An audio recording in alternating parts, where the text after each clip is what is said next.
where's my casting buddy?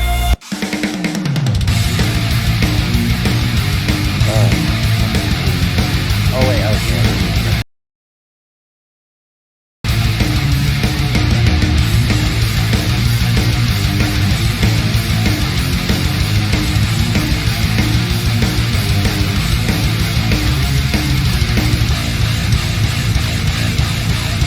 Be very obvious with your keys. I'm hard of hearing.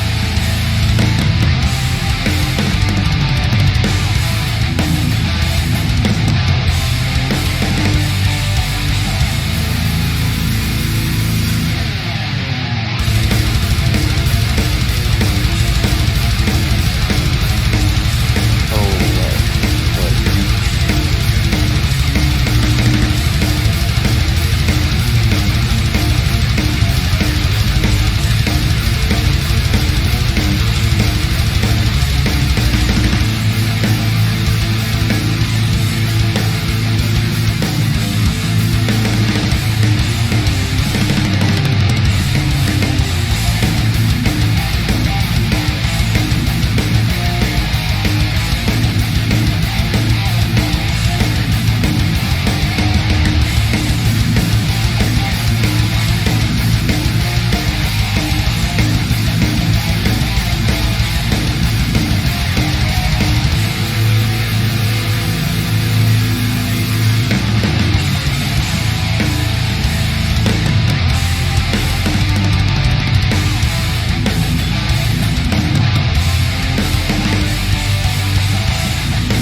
And welcome back to another wonderful day of Legend Esports. Today we are bringing out the LTS.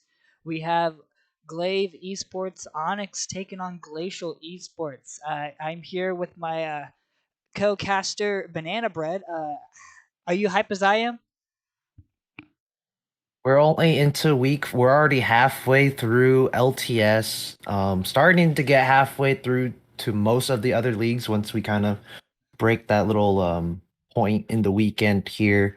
But it is going to be very exciting. A lot of these teams are neck and neck in the standings. So it is always nice to see some high tier gameplay and see everything be so tight knit in these standings here. Yeah, I'm super excited. We seen both these teams played on stream before. I think actually, at least Glacial. I remember seeing Glacial on stream. So I'm super hyped to see how they're going to handle against Glaive because I don't know if you watched last split of LTS, but Glaive I think Glaive played in last split and they played extremely well.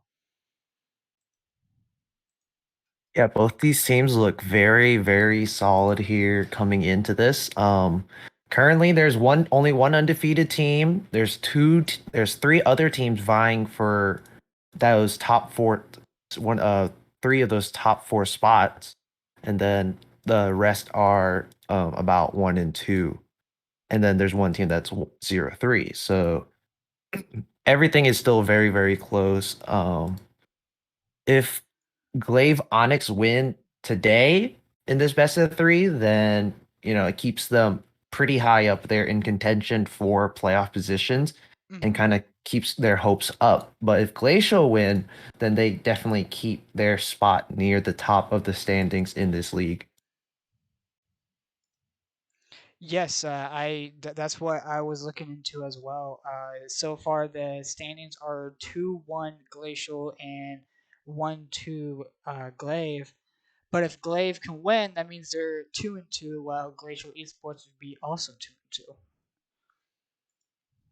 Yeah, so pretty much they'd just be kind of tied for being middle of the pack. So they'd basically just kind of it just make everything way more tense. Just everybody being in the middle of the pack there, it is so hard to kind of vie out of that position because if the other two teams win that are currently 2-1, then they stay up there in contention, pretty much almost getting a free bye into the playoffs. Um, so it is going to be very interesting to see. Both these teams have pretty different play styles just based on kind of what their champion pools are kind of looking like Hmm. and have different kind of win cons. So it is going to be very interesting to see how both these teams kind of elevate that gameplay to use their respective mechanic I hate or to cut their you short, but it looks respective like things. both teams are ready for pick and ban. So let's go into pick and ban real quick. Yeah, looking at pick bans here, I definitely expect to see possibly a couple of ADCs play pretty similar things. They play scaling ADCs while also playing a couple that are very aggressive early. And then both supports play very similar things also. They play a lot of engage, but they also play a couple of um enchanters also. So obviously not surprised to see the Thresh and the Kindred going away. Kench is still, he did get nerfed recently, but he's still very, very strong. Not surprised to see that go away. It's kind of like one of those pseudo tank carries, is like you get really tanky, but you also output an absurd amount of damage that people really don't expect, being that a majority of it People is wearing AP. Glacial Esports do lose a ban since they did not put their sub within the 24 hours range. That's why they did not do a ban, to make it clear. And it looks like they're going to take out the Vayne Thresh. Really good bans. Also taking out Ziggs. Ziggs is a really good ban as well because I don't know if you guys ever played against Ziggs in the bot lane. It's obnoxious. Yeah, Ziggs is just an overall good pick just because of the flex potential that you have with a Ziggs. You can place him anywhere and then just provides a lot of damage and a lot of really safe siege potential because his passive and his satchel bomb do so much. And we see the Talia first pick here. This is very interesting. It did recently get buffed in last patch for the jungle for her Q. So it refunds its cooldown on work ground. The work ground is smaller and it lasts shorter time, so you can spam more big volleys of your rocks. So Talia jungle is very good here, but it is still a flex, obviously. So gonna see kind of what Glaive want to reciprocate here, and they're gonna pick the Aphelios. I really like this pick here.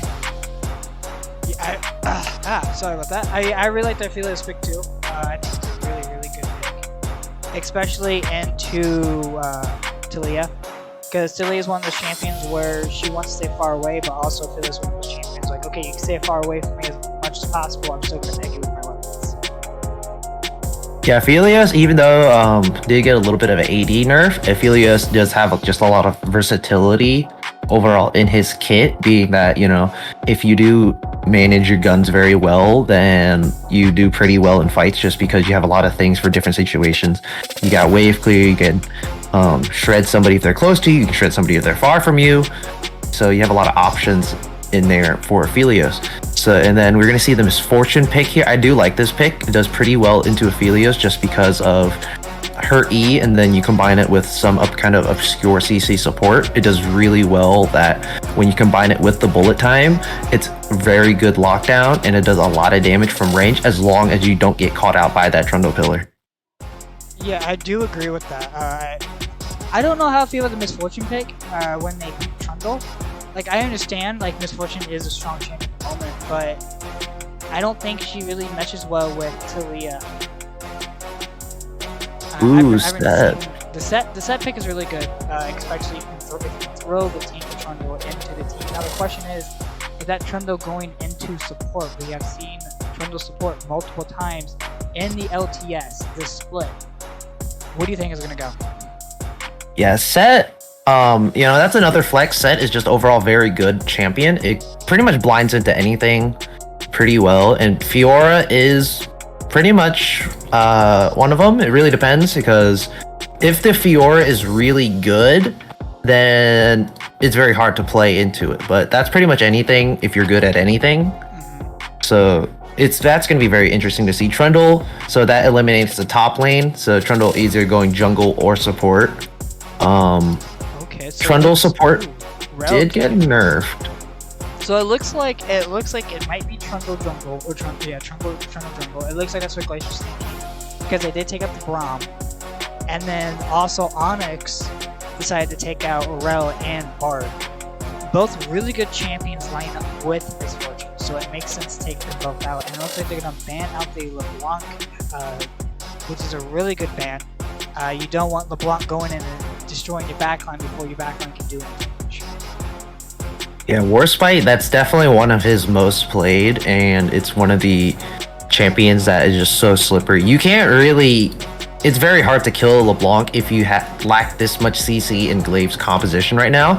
And so, you pick up a little bit more of that CC now that you have the Nautilus. Nautilus is a really good pick into a Misfortune. I have to say, not surprised they banned the Braum. I really like the Nautilus with the Fiora. Nautilus with Fiora Trundle.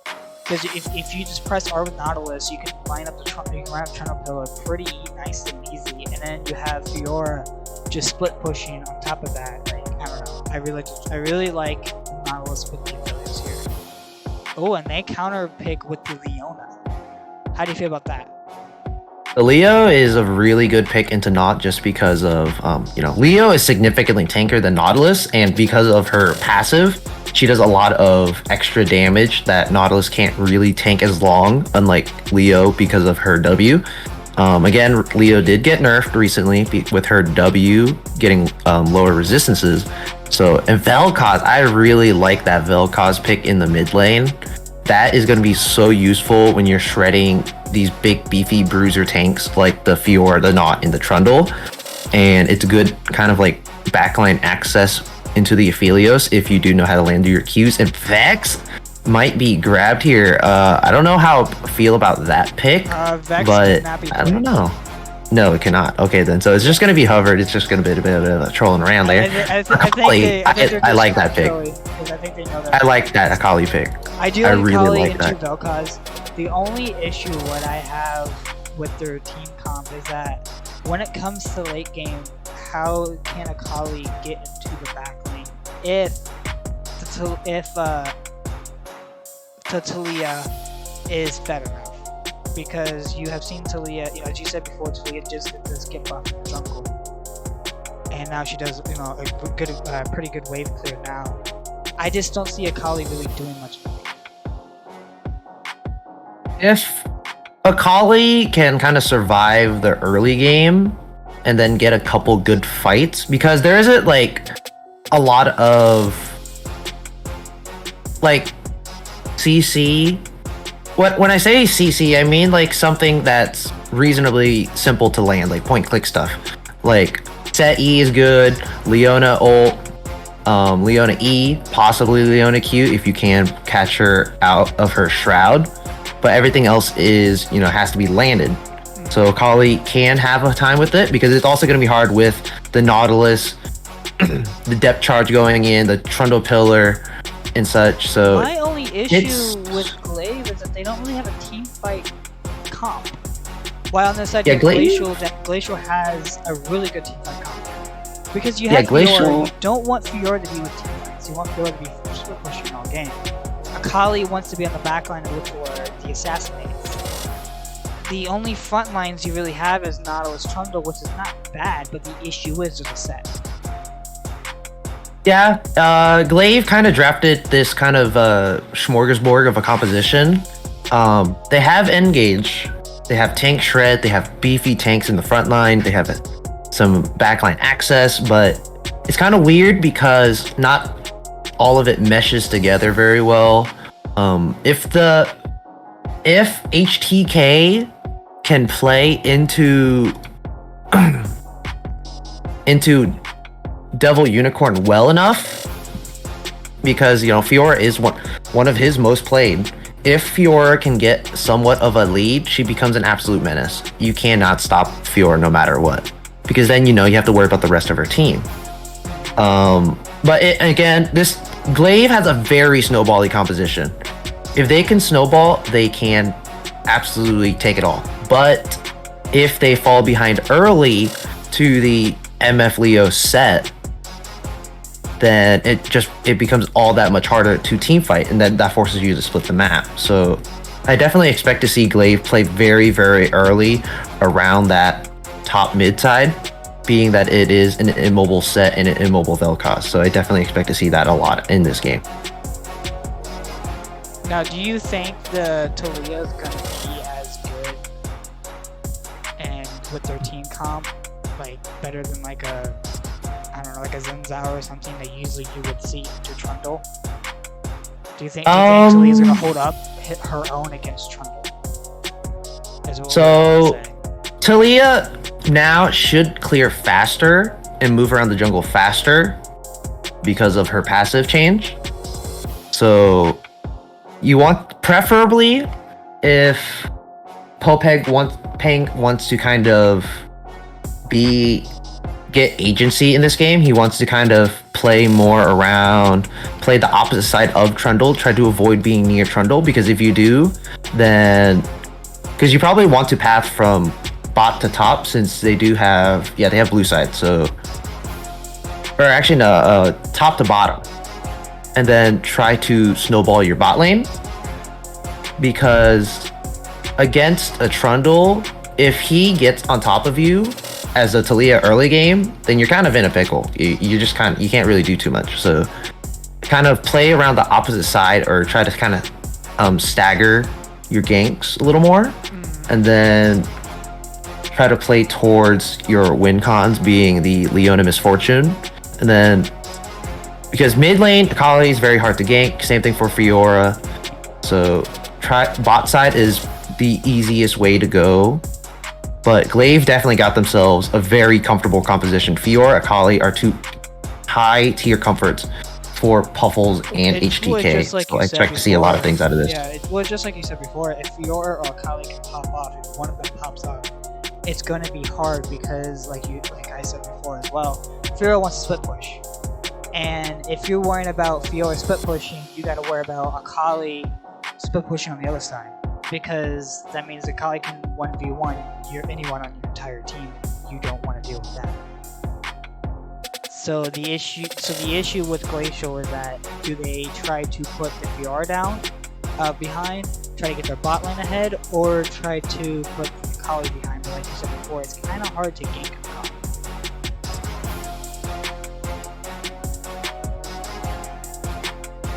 Oh, you cut out there a little bit. Did I cut out? Yes. My bad. I don't know what's happening right there. But anyway, as I said before, I really like Glacial Esports' comp. I think they have a pretty good team fight comp. The only issue I have is how they're going to deal with this pushing coming out from Glacial. Yeah, for Glaive, this is all comfort. This is pure comfort. So I expect lots of blood from Glaive early game, just because these are pure comforts for him, for Puffles and HTK. So I expect to see great things out of him. But once you get to that mid game, it does get a little bit harder. But as long as they're on this, they should be on the same page. Then they should be absolutely hunky dory going into these mid game objective fights. Now, do you think? Now, my only thing is, how do you think Vel'Koz is gonna hold their own against Akali? Vel'Koz, once Akali gets a couple levels in, like a level 5, level 6, Vel'Koz pretty much can't match Akali at that point because it makes it very hard. So an early Zhonya's will do miracles for Vel'Koz. At that point, then Vel'Koz is just kind of a wave clear bot, and then they kind of want to look for more fights around objectives or grouping up a little bit more. So probably kind of sit mid, wave clear. Yeah, I do. That's pretty much all you can do. As before we head to a quick break, I just want you to know predictions are open, so do not forget to put your points in to see who you think is going to win against GLV Esports versus GLV Esports Onyx. It's going to be a great game, guys. I cannot wait. But again, don't forget to get your predictions in. But until then, we're going on a quick break.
Welcome back, everybody, as we get ready for the first game in this best of 3 between Glacial Esports and GLV Onyx in their Week 4 LTS matchup.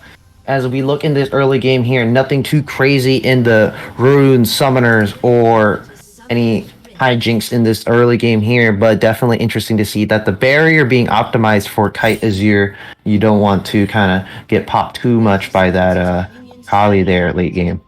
Yeah, as you can see, it looks like Kali, a lot of Conquerors coming out for the side of GLV. Yeah, Conqueror in general is just very, very strong. Does a lot of damage. Healing did get nerfed a decent amount, but a lot of that damage gets converted to true damage, so it just kind of makes it a little bit more worth your while. Especially into both these teams, they are pretty beefy, so it is pretty optimal to take it. Overall, obviously not surprised the Feelers did take the cleanse there. You want to take that into Leona's or Ashe's if you do see them in that bot lane. Both junglers looking like they're gonna kind of do very basic starts here. Talia is going to start her blue buff, and Trundle is going to start his blue buff also. So, of course, Hoping has been listening. Oh, he was listening. But looks like HGK is going to spot out the Talia starting here, so I'm going to get a decent idea. But yeah, like they're getting wards, and like right here, Glacial did get kind of a shallow ward into the Raptor Pit, so that is going to do dividends for him once the Trundle does start walking around there. Talia should get a bit of a start just because she clears a little bit faster once she gets to those bigger camps, but overall, nothing too crazy happening right now.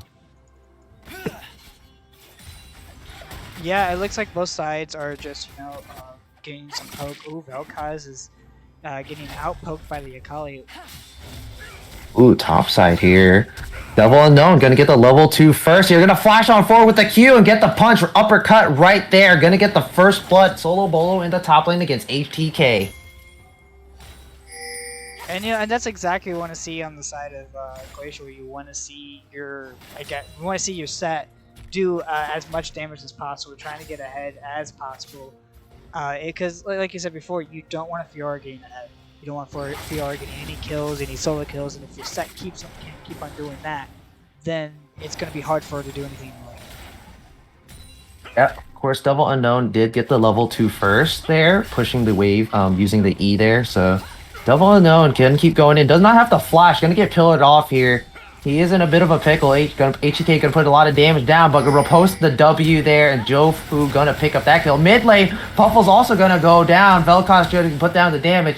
Leah's gonna pick up the kill. Silva gonna have to flash out there, but 2 flashes from the other side are going to chase him down. But there goes the Q from the Calibrum, and it is gonna snipe him down. Leo's gonna go in, gonna miss the Zenith Blade, not gonna quite land. Devil Unknown, not gonna be able to get the kill there. Gonna teleport in, but not gonna get anything else. Purple Ninja, Zenith Blade is still on cooldown. Q goes down. Hero is gonna get stunned on up here. Is he gonna be able to get out? No, he's not. Devil Unicorn gonna pick up that kill. 2-1. For 2-1 kills right now for the side of Glacial Esports. Yeah, that was just a big old cluster fest over there. At first, I was thinking, oh well, maybe the TP was kind of a waste from Glacial Esports, and then because as you saw, the Fearless executed himself, giving the Leona the kill, which you really don't want to give kills to your support, but that was a really nice gank coming from Talia, able to stop the Nautilus in time to pick up the kill for the set, so the TP was not a waste. Ooh, mid lane here, Jofu gonna flash on forward there. Kite does not have flash. Puffle's gonna go in there, gonna use the E, waiting for the berry to go down, goes back in, secures the kill, but Jofu's gonna pick it up first. Popeng doesn't have flash either, gonna try to throw the rocks out, try to get Puffles, but he's just gonna hop, skip, and dash away as Jofu picks up a double kill in this mid lane. Yeah, and that's a 3-0 Trundle already. That's pretty dangerous Trundle. I did not expect this game to be this bloody really so fast. Yeah, it's oh. Ooh, top side here. HDK gonna get a little bit of poke. There goes the haymaker there, but it's only gonna take him to about half health. And this is why I love the LTS. Yeah, I love the LTS because you never expect there are games that are going to be slow, and then there's games like this. Yeah, it's like there's just a great job overall taking advantage of the flashlessness, but it looks like in the bot lane here, Leona's going in a little bit too deep. Purple Ninja gonna get rooted up there. Trundle gonna sink his fangs right into the Leona, and Hero X4 is going to pick up that kill for his team there. Yeah, and again, a nice gank coming from the Trundle. Trundle is, showing Glacial that, hey, I run this map. And that's exactly what you want in your jungle. You want your jungle to be able to do ganks like that. The only thing is, what do you think? Okay, who do you think is gonna get Dragon first? I'm thinking it's gonna go to GLV, just by the way they have the setups. They have pretty good vision on Glacial's side. They have decent wave manipulation. The only problem is that Fiora is falling really far behind, and she does not have TP. Ooh. It's pretty rough here. I definitely expect probably GLV to get it just because just based on the map position for Popeng, but just kind of fearing that they do know Talia's top because she did walk over that ward there placed by HDK when Popeng did invade the Raptors, but yeah, it looks like Jofu is going to start up the Drake now here. Interestingly, every single flash in the game except for the Fioras was blown pre 5 minutes. So right now, nobody has flash except for that Fiora. So you can expect that early game to be a bit of a fiesta there. So Jofu's going to get first dibs on this Drake here. It is going to be a mountain around 7 minutes. So looking at about a 22-minute-ish soul here in this game here. But For now, gold lead is about 300 in favor of Glaive here. Nothing too crazy here. Top lane and mid lane for Glaive are farming very, very well here. And the bot lane in the jungle for Glacial are farming very well for themselves too. So right now, Yeah, everything is and just kind of slowing down here. if you notice, Nothing too Talia much. did just finish her smite item, so now Talia does have the ability to smite for 900. As Trundle is still trying to finish his item. On top of that, it looks like again Fiora is having a hard time trying to contest against this set. Set's putting really good pressure up to the top lane. Oh, there's something going on in the mid lane. Talia is Mid lane here, forcing the Popang. flash. Ooh, Popang almost gets caught out by the pillar once again between that wall. Forced to flash a little early there. So flashes for everybody else are starting to come up here. HDK setting up a really nice in this top lane, so leaves Devil Unknown a little bit open to a gank and doesn't get any wards really with this push. But bot side, whoa! Leona gonna go in there with the Zenith Blade, gonna help her MF get a kill there. There goes the bullet time going down onto Hero, but Hero is just gonna have to flash on out there. Popang gonna go in with the Weaver's Wall here. Is he gonna land the bricks? And he is. Popang gets a brick to the face as he does go down there 2-0 in the bot lane. Yeah, I was not expecting Talia to ult like that. That's kind of what you do for Talia. Once you early game, there's like not a lot of there's usually not a lot of damage that is done that makes it last long enough to be kind of useful for that. But once early game, you kind of want to use it for gap closing because you don't really use it for much anyway. Very nice job there on the collapse bot lane. Leo, Misfortune, very, very strong. Misfortune going PTA, so optimizing more for that kind of 2v2 or playing for that kind of kiting team fight ADC kind of MF. So PTA does so well on Misfortune because you auto queue and then you, depending if there's something behind, then you auto again and procs your passive again. So it's just a giant burst of damage that is pretty much unavoidable Now the unless you're question is, Jax. do you think is she gonna go to the Kraken Slayer or is she gonna go to the what's that item called again? Bilbo, gonna hold off on that. Top side here. HDK gonna get suppressed up. A Devil Unicorn gonna have to go down there. Fiora ult is on top. 2 flashes gonna pick up that 1 kill. Hero is up on top side here. Does not have the depth charge quite yet. Halfway to level 6 here, but Purple Ninja is here to protect his jungler. So overall, very nice collapse there, but forcing 2 flashes out to get that 1 kill. Top side here, Glaive is going to get first dibs onto this Herald, and they're going to start it up. Devil Unknown's going to teleport into the top lane. Does not have the showstopper, so it is a little bit harder to team fight, but 2 ults are down for the side of Glaive for their top side here. But looks like 4v4 action about to start. Whoa, Kaitazir gonna flash away from the hook there. Very nice reaction time. Right now is going to be a smite fight 50-50 for this Herald here. Who's going to get it? I is not going to spawn. Nobody's walking up. Jofu not going to get the smite down in time. Only going to get the pillar down. So Popang saying thank you for that leash. And they're going to get that Herald first for I'm Glacial. super shocked that Glaive didn't contest against that dragon. You're 4-0 in Trundle. You have full HP and almost full mana. I'm just shocked that they didn't really want to contest against that. Like, I guess I understand.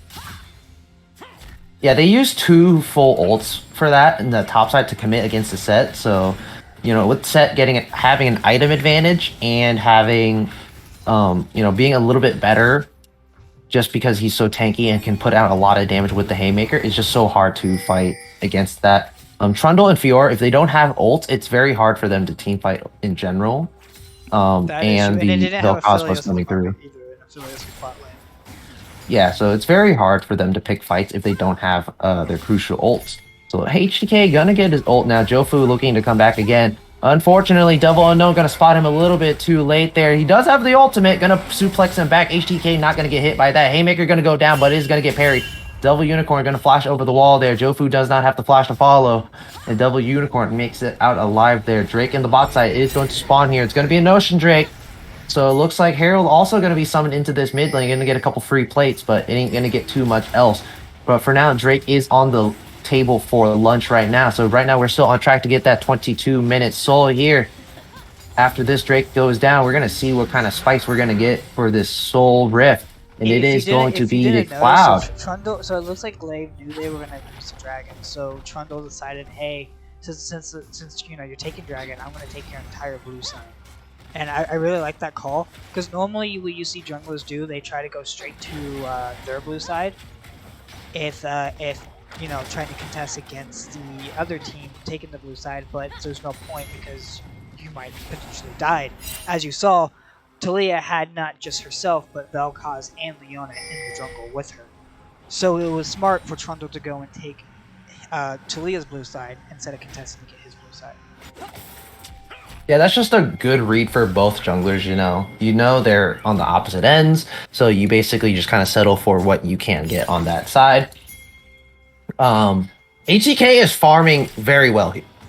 Devil Unknown, despite the fact, you know, he is pushing in a lot, he has died twice. So, you know, puts him in a little bit of a deficit. Mid lane here, Hero's going to flash on 4, going to get the depth charge down. Kaizura going to get down to the flash there. Popeng also going to flash on 4, going to knock the Akali right back into the skipping stones as Hero is going to kind of get pilled off a little bit there. Popeng going to get jumped on here, going to get the Fang sunk right into him. Jofu Joestar going to try to get as much as he can here, but the root is not going to last long enough as the teleport comes in from HDK, not going to amount to much. Yeah, and again, a nice, good counter gank by Jofar.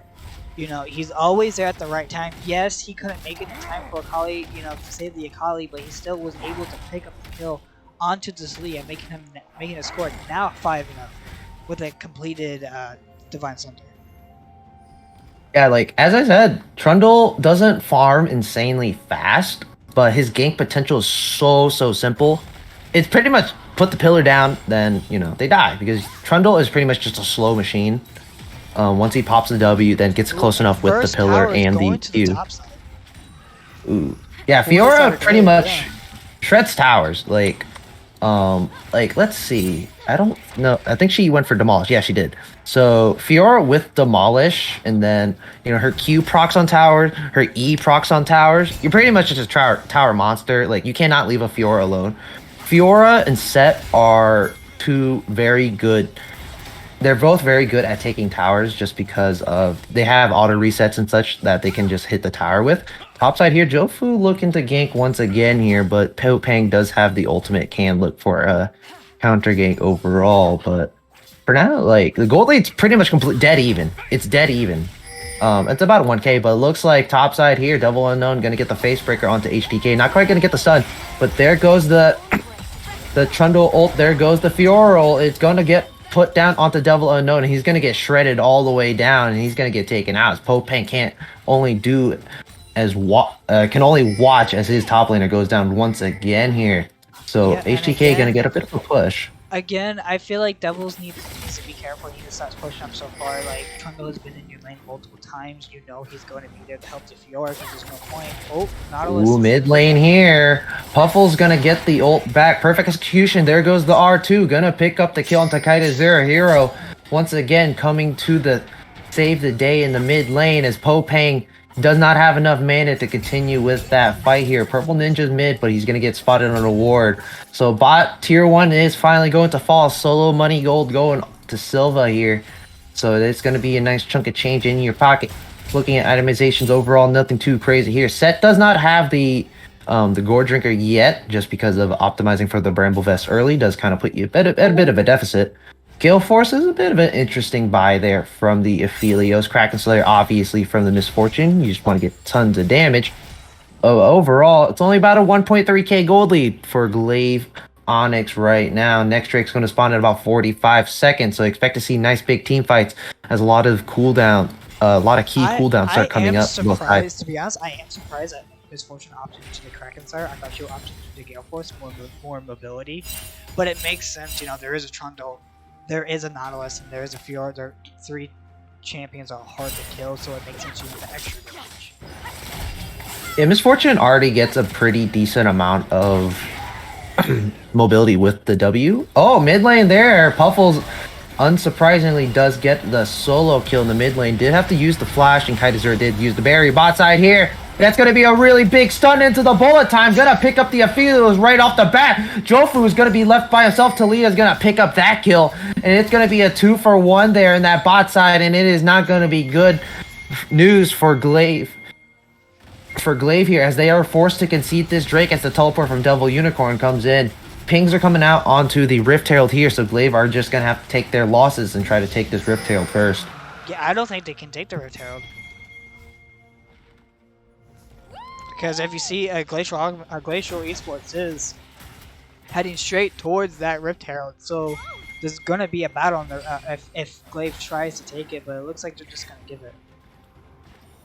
Ooh, this thing's got bad from worse to worse here, but it looks like nobody's going to grab this Herald yet. Just going to ward them off of it.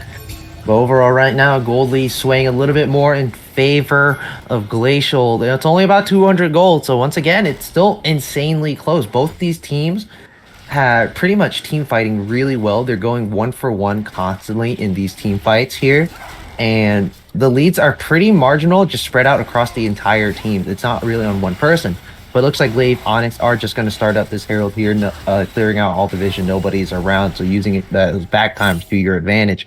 But right now, this Vel'Koz is not having a fun time here against that Akali, getting lots of roams mid by hero. Very, very hard to kind of scale up there, down about 25-ish CS. Oh, looks like Hero backing in the wrong spot there. Gonna flash a little too late. Misfortune gonna pick up that kill. 2, 1, and 4 on this Misfortune. This mid tier 1 is looking absolutely delectable.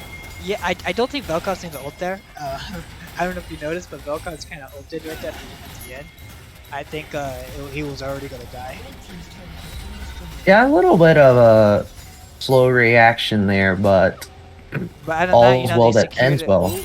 Talia's gonna pop herself on a ward. You know, she needs to be careful just in case, because Trundle and Fiora are there trying to see, you know, they can do something. But Talia did have her entire team, so it looks like she's not really that scared. But it makes sense. She's 5 and 2, just 2 items complete with 4 stacks on her Dark Seal, and she has a good one. So she's not too terrified to go up against Trundle. Yeah, Talia is optimizing kind of for a bit of a beefy build with the Everfrost and the Rylai. So going for a very kind of like a utility build. So she is pumping out a lot of damage while also being pretty much a slow machine, a slow and a CC machine. So it is a little hard to run away from her and run at the team. So that Talia pick is definitely working out, especially against a Fiora, Trundle, and a Nautilus. Well, all 3 of them just kind of run into you. Right now. What's nice about it too is that if they're in the middle of a team fight, Talia can just ult and split the team up. So, and if one of them wants to join the fight, they have to either waste flash or have to, you know, hopefully be on the side where Talia's at. So, oh, looks like Talia gonna go over the wall there. Cursed game, gonna have to use the Gale Force out there, but Jofu gonna pick up the kill on Kaiser. Kaiser gonna be the first one to go down here. The bullet time gonna go across the 3. R2 gonna go straight onto the Silva here, but Silva is still alive, pumping out all the damage, gonna nearly get a double kill. But Set's coming up from behind, gonna get that flank. But right now, Devil Unknown's gonna get completely kited here. Grabbing him, going to seal his fate as he is gonna get slowed to oblivion. Hero's gonna try to do as much damage as he can, trying to slow down the Set even more there, but constantly gonna get slowed up. Devil Unicorn gonna finally get the kill onto Hero. Devil Unicorn gonna get smited up there. There goes the red buff, but the healing not quite gonna be enough as the ace comes through for GLV Onyx. Yeah, and that's why I feel like you should build Kraken Slayer on Aphelios, as you just kind of saw Aphelios could not kill the Set. Granted, Set does have a bunch of armor, so it you know, it's gonna be hard. But that's what's nice about Kraken Slayer, is that Kraken Slayer does 2 damage. That healing though, like that little chunky healing at the end because of Set passive, like he healed like it was like 0 and then it went to like 150, like boom. So that's he just could not die. that Set passive is so nasty. People really underestimate Grievous wounds against a set. Like if the set goes Stride Breaker or something. So right now, That is true. gold On lead the is completely even. It's completely even. Drake's it's one up for Glacial Esports right now. Towers are also even. Next Drake coming up in about 20 seconds. Major cooldowns coming up for both teams already here. So this is going to be another really big team fight. Top side is going to get split pushed by the Fiora. Rift Herald going to get spawned also. So going to make things a little bit harder. Popang going to get spotted by the Scryer's Blue mid lane. Leona trying to catch out the Aphelios, but he is going to get out perfectly fine. Set is going to match the Fiora in the top lane, but right now she's pretty strong, very hard to kill. But their top side here, they're gonna suplex HTK right back into the tower, but it's not gonna quite get into range, and HTK is just gonna back on out, getting the Rift Tail to charge there.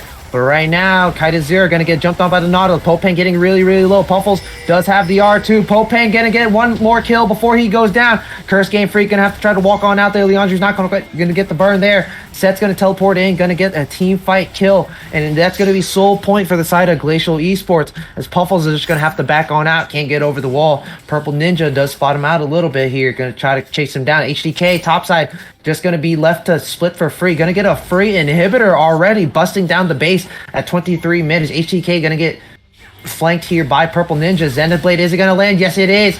The Repulse is going to block the shield bash, as HTK is going to try to run out as fast as he can. Kaizuru, you're walking in the wrong place, man. That's not your jungle anymore, as he is going to get taken down by the kunai there. Curse Game Freak going to get this blue buff also.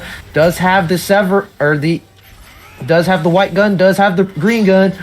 Gonna try to go on in, try to get the snipe. Purple Ninja is just walking around there, seeing if he can get a stun. HTK going a little bit too far forward. Going to riposte, nothing there, as the healing coming through with the Gore Drinker. Silva gonna get really chunked, but Curse Game Freak on the wrong side of the rift, and he's gonna get taken down by the Thalia. There goes the R2. There goes the perfect execution. Not gonna get the kill. The suplex is gonna go through, suppressing him all the way down. HTK gonna go back in for the kill, but the Face Breaker gonna stun him up. Thalia gonna pick up another double kill there, as Jofu Joestar is hiding in the wings here. Not a lot of mana on the Leona. Could he go in? No, he's not.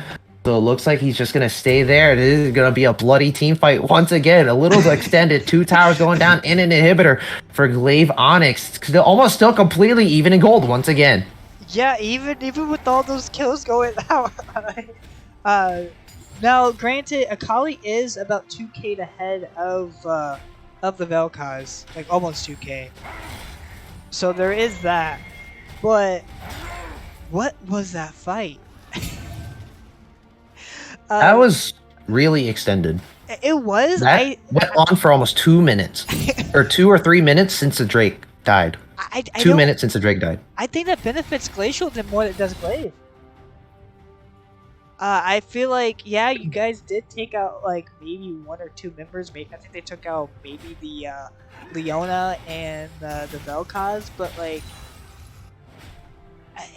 you lost all your carries to the point where all you had was Trundle and Nautilus, and I don't think that was worth, because you gave more kills to the Thalia and to the Misfortune. Yeah, it was a little bit of an overextension for Glaive. You know, you don't really want to fight for no reason, especially with nothing really being up that you can't take advantage of. But they got that inhibitor. That is super worth. Yeah, no, HTK is an absolute menace in that side lane. Like, he is 70 CS on Devil Unicorn right now. Like, but looking, HTK is like, cannot be stopped in this side lane really. Already has a Ravenous Hydra and a Gore Drinker, so that's a lot of healing. Well, so it's that's just exactly what I said in the beginning, before, when we're in draft, pick and ban. What is the side of the Glacial going to do against Fiora if Fiora can just get her items and just be able to split push the way she's doing? And yeah, like at the moment, yeah, nothing can match the Fiora, and Glaive is playing the side lanes really well. It's not something they can really force everything onto the Fiora, just because it's only 1 teleport on Double Unicorn, while Glaive have 2 double teleports, so it's very hard for Glacial to kind of match a side lane or cross map play at all there. So it looks like bot side here. HTK gonna get a little bit aggressive here. Gonna get the kill there with the solo kill shutdown as Purple Ninja gonna get caught out by the pillar. Not gonna put the ult down in time there. So it looks like the Baron's gonna get started up here. Big purple worm on the table for GLV Onyx as they do start this up. They're gonna have the Akali and the Trundle zoning off. Popang gonna get spotted on a ward here. Could possibly get turned around on. As Hero is gonna land the hook there from downtown. Buffles is coming in. Does have the flip over the shuriken flip there, but he's gonna get right on top of Popang. Almost gonna get the kill. Puffle's getting real low. Gonna pop the Zonias here. But Zonya's also gonna get popped there, but no R2 for the Akali. Not gonna be able to get out there. Hero is gonna have to force the flash on out. So it's going to be 1 kill for the Baron buff. And once again, Fiora's going to get 3 whole towers by herself within the span of about 2 minutes. Yeah, again, she almost, if let uncontested, she probably could have gotten that inhibitor, to be honest. If she had mana, that was another inhib. Nope, without a doubt. So right now, Drake's going to spawn in about 10 seconds here. Everybody from the side of Glacial are running for this Drake. It is a Cloud Drake. It is something that can be given, but Soul is a Soul. You cannot, you preferably don't want to give that, especially with the lead you have right now on your Fiora. This Drake's going to get started. It is going to get completely burned out here. The set's going to have to teleport back as the Fiora is continuing to split push. She should get another inhibitor in this top side here. Did get the whole breaker, so it is going to be very hard to kind of catch her. Titus are going to have to flash over the wall there. Does not want to get caught out. Good Weaver's Wall. Going to cut off Cursed Game Freak as Akali is by herself. Going to get taken down by the Talia once again here. Fiora is still split pushing.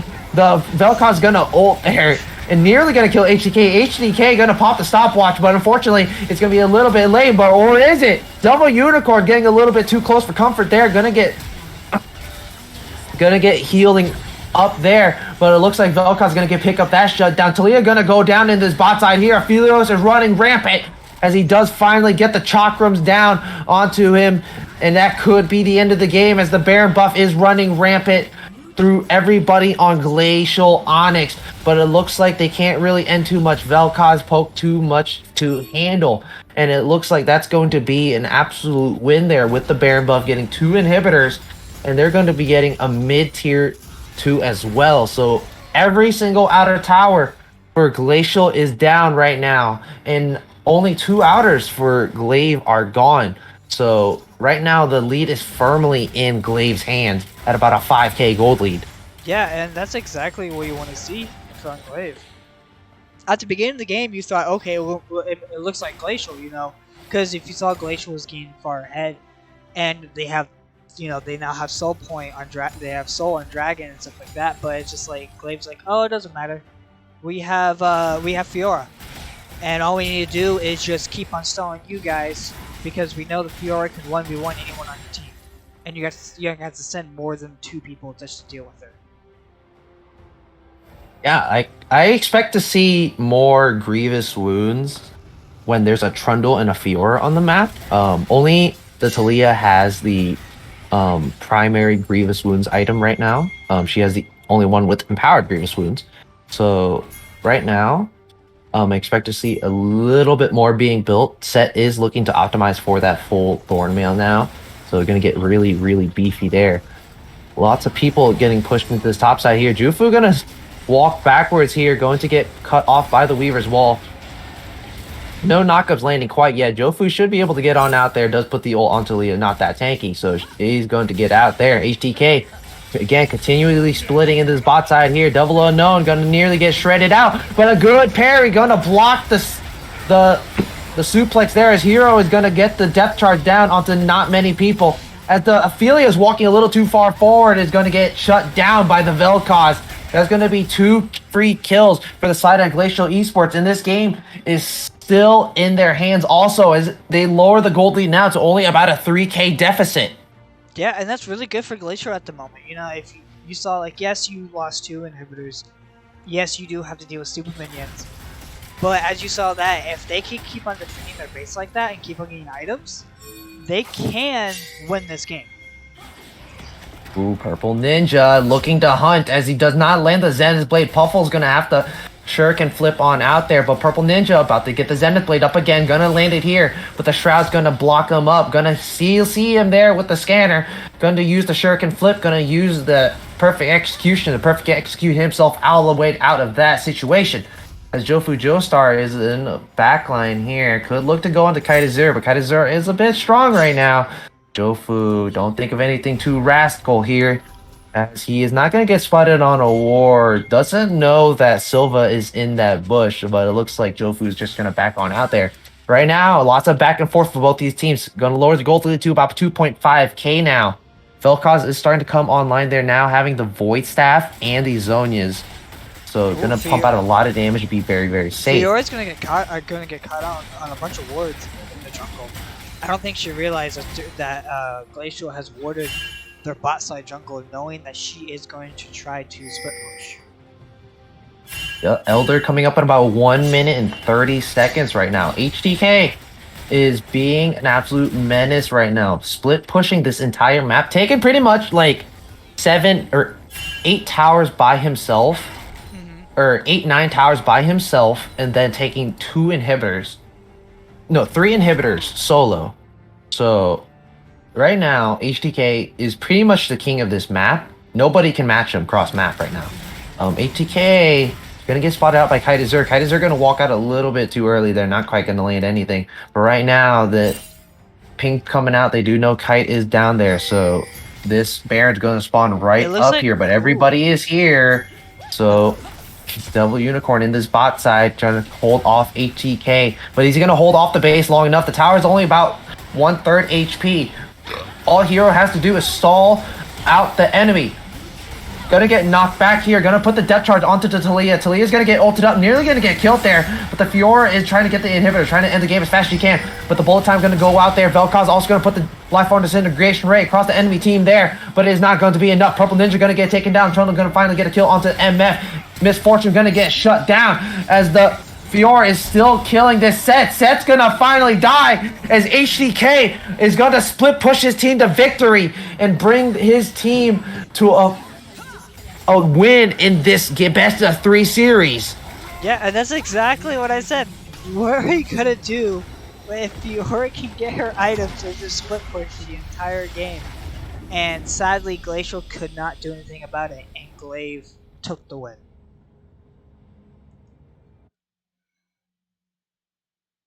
That was a wild game. That is not something... That game was very, very bloody relative to the kind of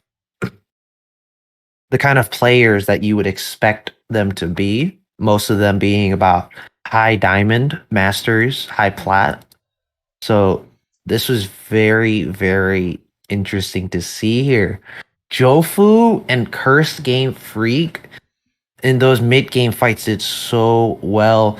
Silva, Popang also did so. Basically, ADC jungle synergy, you could not lock down either of these two. Both of them tried their best to carry their teams, but in the end, the Trundle and the Ophelio scaling won it out. But looking at the stats, man, like Misfortune solo carry. Nearly solo carried this game. Well, if you look at it, literally on the side of on both sides, no one did as much tower damage as Fiora. And then on the regular damage to champions, as you said before, Misfortune was doing so much damage. It's just she could not carry the game because, sadly enough, ADCs can't really carry. Yes, ADCs in Season 10, Season 11. So, looking at the stats for now, it is going to be a nice job there for Glaive, but they still need to win one more game to pick up the W and move up in the standings to 2-2 and drop Glacial down from the top of their perch. So as we go take a little break and we start getting the next lobby set up, we'll be right back as we get ready for Game 2 between Glacial Esports and Glaive Onyx.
And welcome back to the analyst desk as we prepare for game number 2.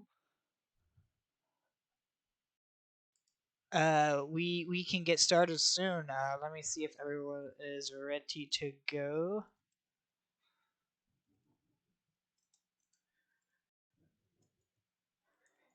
As my co-caster returns back. Other than that, the game was really interesting, and as I was saying before, it looks like they're already ready to go. So let me switch to pick and ban so we can get started.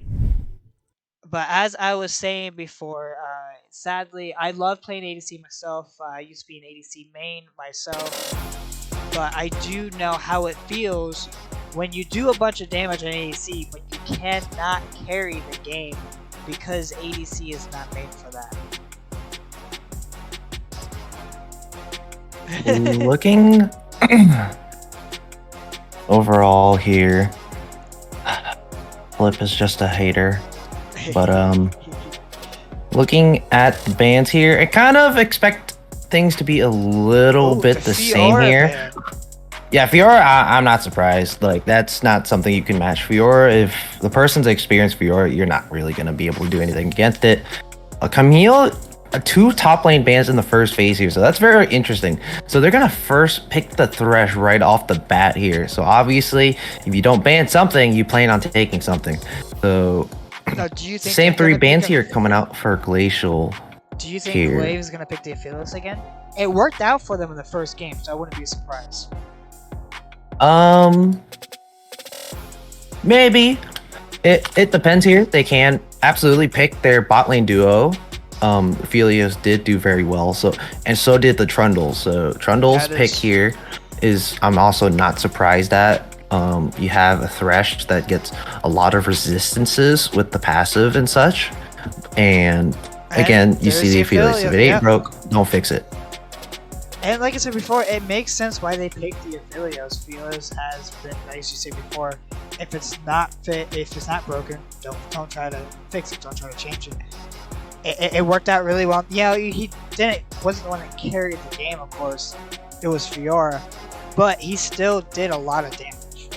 Was able to provide his team a lot of, peel, so Fiora can just, end. Then the Misfortune gonna picked here. Again, it did very well. Now you have a Thresh, so you have a little bit more peel. So I do like Thresh as a Thresh main. Thresh can pretty much play any kind of way. You can play peel, you can play engage, you can get your teammates out of a pickle if needed. And Pop, I like this Poppy pick. Poppy is such a sleeper champion in general for either top lane or jungle. If so, Devil Unicorn plays this more. So Devil Unicorn does play this, yes. So yes, it will most likely be top lane. Can be taken to the jungle. It is very, very simple. But Devil Unicorn likes to play this Poppy. This is definitely one of his big comforts also. Poppy is basically a giant meat bag. So you can see why they banned the Camille. Because Camille is just a tank shredder, absolutely. Because her Q, true damage, once you get Sunder, you pretty much can't do anything about it, being that it is a large amount of true damage. Jarvan is going to be banned out here. Jarvan is pretty good synergies with Misfortune and Poppy, because it groups them up, gives them walls, traps people in. The LeBlanc going to be banned out by Glacial, unsurprised. They did do that the first time. So Braum is going to be picked up here immediately in the first phase for Glaives, knowing that will get banned. It is a counter to Misfortune as long as you do get the shield timings right. So there is a lot of utility for Glaive already with Trundle, Aphelios, Braum there. Diana is going to be banned away here. That's a lot of synergy, and it is one of the few really strong AP junglers. So right now, the only AP junglers that are really, really viable are, you still have the Lilia. You could do Mordekaiser. It is a little bit niche. You could also do possibly Zac. Does a decent amount of AP damage relative to him being a tank. but those are kind of a few options that you do have in the jungle there. Syndra and LeBlanc both being banned out here. Those are both very strong control mages in that mid lane that scale relatively well and do very safe early. So very curious to see what Glaive are going to blind pick here. I definitely expect to see topside be blind picked here. Darius, I love this pick. I love it. And the Darius Poppy, that's not bad. is my old love when I was top lane. Once again, this is one of HTK's big picks here. Darius is a lane dominator. Very few things can beat a Darius in top lane in a straight up duel, and even in a 2v1 sometimes. Because once he gets 5 stacks on you, then it's very hard to kill him at that point. Because, you know, with the bleed, with the extra AD, then you have a lot of healing coming out there. So the Nocturne's going to be grabbed here. So they're going to have to depend on a very, very big AP pick in this mid lane here. It would be for Kite Azure. Could possibly do Anivia. Anivia seems really good here just because Anivia Poppy pairs very well there with the wall. You can section a lot of Glaive off because their team doesn't have like a lot of engage. It's just a lot of people just kind of running into you. So obviously Anivia gonna be grabbed here. Somebody has to be stream sniping somewhere. Yeah, you're a mind reader or someone's looking on the stream, but I don't like the Nocturne pick. Yeah, Nocturne's a pretty weird pick. Nocturne, in a sense that it's free backline access. You can't stop it. He's unstoppable during the dash. But it's free backline access into the Braum Darius trundle. Yes. So pretty much, obviously, Nocturne's going full on. He's going full bruiser, of course. Lethal tempo is really good here, just because you get a lot of autos off and you get a lot of healing down and you get a lot of damage down. But Conquer also is very viable here because you know, again, they're pretty beefy. So either one is really good. But I'd probably take Conquer just for the long con fight, because it's very hard to burst you down once you're kind of getting a little beefy there once you get your Sterix. But this Darius has to be put down. If this Darius is not put down, he will be an absolute menace. As we saw last game, HTK pretty much split the map into oblivion. Like, you couldn't do anything. Darius, his team fight isn't the greatest because he's very dependent on the Q or the E to land, or just kind of any kind of follow-up CC or engage, which Glaive are severely lacking. And kind of immediate CC, a lot of the CC that Glaive have is very delayed, meaning that, you know, it's not immediate. It's just kind of, you know, it takes about a second or two to land or start it. But both these compositions are pretty weird, a little weird. Not gonna lie, but definitely I give edge to Glacial just because they have they have a more balanced composition. It's very hard to lock either one of them down. They have a lot of peel, they have a lot of disengage, they got a mega tank in Poppy, but you know, Glaive also have the Trundle, so it makes him the mega tank. So both these teams are very, very good overall. Just Glaive lacks engage. Glacial, the early game is not bad. Glacial pretty much has an overall very good team. So definitely a favor of Glacial, but everything just comes down to the macro. Because Poppy will be able to match that Darius late game. You're not going to kill that Poppy when she starts getting a couple items, and a lot of it is going to be armor early game. So I'm leaning this is going to be Glaive, interesting. to be honest, because in my opinion, I played the Poppy versus Darius matchup so many times. I think Darius wins that matchup because Poppy's W is kind of useless against Darius. You can't really use your W. I guess you use your W to escape, to be honest, but you can't really use W to knock him up. And then on top of that, they pick Nocturne. I don't like the Nocturne pick. I feel like Nocturne is just, he's gonna go in and just gonna die. And I really like, and what I like the best about Glaive Esports' pick is that they picked Braum. And if the Braum plays really well, there is nothing Glacial can do if Braum has a really good shield or lands a really good. Yeah.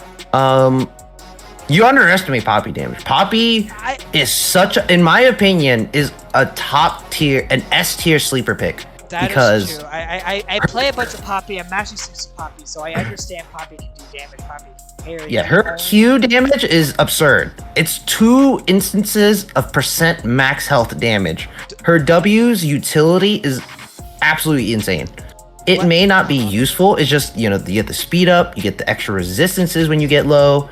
So even if you can't slow the Darius, you still get the movement speed. You still get the insane resistances once you get below about, I think if I recall, it's 40% or 30% HP. So you're obscenely tanky. And I think this is the patch that they buffed her passive, so you can chuck it out more often. But as it is, once again, it is a skill matchup playing into Darius. Because technically anything can beat a Darius. Or not literally in a sense, but a lot of things, it is relatively simple to play into a Darius, but it requires timing. And if you have a gap closer, it makes it that much easier. But just looking at both these compositions on paper, I definitely give an edge to Glacial. But based on how Glaive play,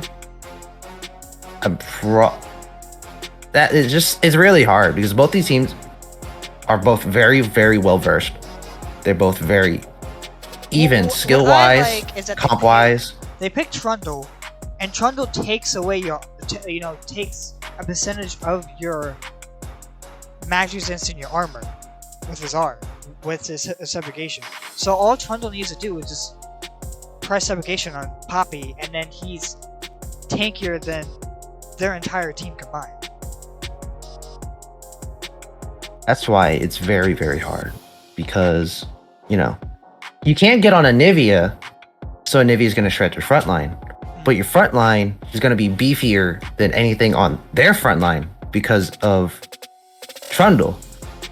So it's kind of like on paper, it's a stalemate, but based on how these teams play, because now that you have the Nocturne, you have more global presence, so it's a little bit harder for the the Darius to split push. And Nivea, I will assume, will take teleport because that's usually what you take on a Nivea. So you're gonna have more map presence for both teams. So now this game's gonna be just a smidge different. So right now, this game could go either way, honestly. But now, to be honest, what we should be looking at is last game was all about the jungles. Do you think this game's gonna be the exact same way? The jungle matchup was absolutely wild. Both junglers, very, very smart. They know exactly what they're doing. Like you're not gonna narrow it down to who's winning and who's losing. It's a matter of who's winning these side lanes. Because that last game was all side lane. It was about who was getting stuff done. Hero was constantly roaming, getting those perfect robes off. Because it's Nautilus. You chuck your hook out, it's half the size, it's like a third the size of the lane. You hit it, boom, you get a kill. And then with a Trundle, you just drop your pillar and nobody can really do anything. It's pretty much free CC, free slow, and it's also an obstruction, so you can lock them up against the wall. But then you also have the Nocturne. Nocturne is a really, really good duelist early game. You have CC early that lasts a while because of your fear. And then if you block something with your W, that's a ton of attack speed. And once you get the Conquer procced or the lethal tempo ramping up, it's just so hard to do anything. And especially if that Nocturne is jumping on somebody, he may not kill a lot of people. He may kill one person, but that one person is pretty much all Nocturne needs because you're just so tanky. And you're pumping out an obscene amount of damage. So both these teams it's all about the macro. And that's going to be very hard to pin down because both these teams are so well versed in it. There's very few things that they're wrong about. There's like a couple small nuanced things, but there's only so much a Plat 4 can say about it. And now Kite is on a big comfort in the Anivia. And so this is going to be a little different because Vel'Koz probably wasn't too much of a comfort, I guess, just based on the way he played. But now he has a big comfort in Anivia, and it goes very well with his team and against the enemy team. So this is going to be an absolute banger to watch here. And then don't forget, predictions are open. So whoever you think is gonna win this game, Glacial Esports or GLV Esports, don't forget to vote. But until then, we're going on a quick break.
Welcome back, everybody, as we get into Game 2 between Glacial Esports and GLV Onyx.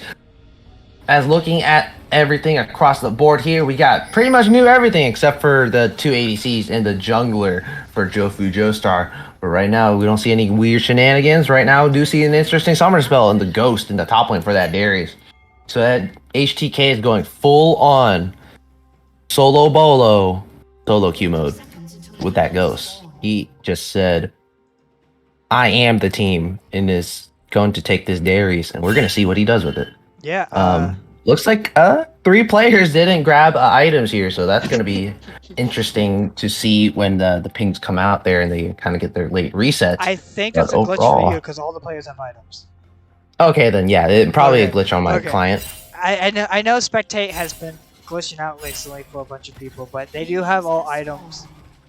Now the interesting thing is that Poppy decided to bring corrupting pots, which is you don't really see Poppies do that a lot. I like to bring corrupting pots with Poppy, personally, but we'll see how it goes against Darius with Dorn Shield. But it looks like both junglers are going to start on the blue side, trying to. It looks like Trundle is looking like to go top, while Nocturne is looking like he wants to focus bot lane. And, oh, Darius did put a ward down, so they will spot out that Nocturne did start at his blue buff. So now GLV knows that Nocturne is going to be on his blue side. He could go for an early gank, to be honest. It's really up to GLV. But it also looks like Glacial was pushing hard, so to be honest, if Trundle really wanted to, he could go for a level 2 game on the bot side. Yeah, my client, my spectator client's a little bit bugged, so... Oh, are you seeing invisible champions? Yeah, no.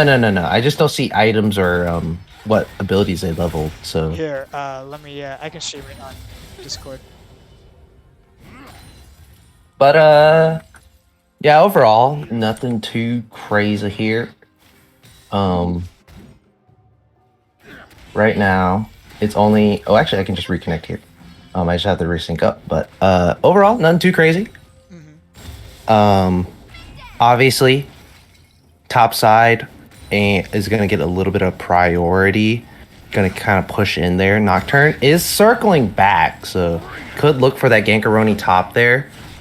HTK does not expect it because he does not have a ward. But top Flash side does here, come out from Poppy as Ghost does come out from Darius. Poppy almost dying to the Darius right there. okay then. Looks like unfortunately I cannot reset beyond 4 minutes. So I'm just gonna have to watch off of you here. But overall, nothing too a forced flash early is really good here against the Poppy there, but it looks like inside the river here gonna be a little bit of fighting. You know, at first I was hesitant about, you know, Braum and Aphelios, but it looks like it's working pretty well for them. It's a little hard for Thresh and Misfortune to all in just because the shield blocks so much, but Jofu gonna meet Popang here in the jungle here, but flash on forward! The pillar's gonna cut him off there, but the smite coming down to get the heal up. Jofu Joestar trying to get down some damage, but it looks like he's gonna have to flash on out a little bit later too there. But it's only gonna be a flash for a flash there in the jungle. Yeah, really good coming out from Nocturne, forcing not only the smite but forcing the flash from Trundle. And on top of that, I think he took some of the Raptors, so Trundle might going to be behind on XP, which is going to affect him. But oh, it looks like Nocturne is going. Oh, Purple Ninja gonna flash on over, but not quite gonna land a flay. But it is going to be first blood going over to Silva. Looks like Silva has a couple of buffs under his belt there. And that was a really good rotate. You know, Nocturne knew that Trundle was low. They saw Trundle and the bot side. So, because you know, at first they're probably thinking, well, maybe Trundle will reset. But then when they saw Trundle, they're like, okay, we can just go kill the Trundle. He's low. There's no point of, you know, him being alive. But it looks like mid, you know, Anivia's doing Anivia things, you know, outpoking Victor. It makes sense. You know, Anivia in the early game is hard to deal with, trying to outpoke. Poppy is doing really well against the Darius, as you said. You know, people underestimate Poppy's damage, especially her Q damage.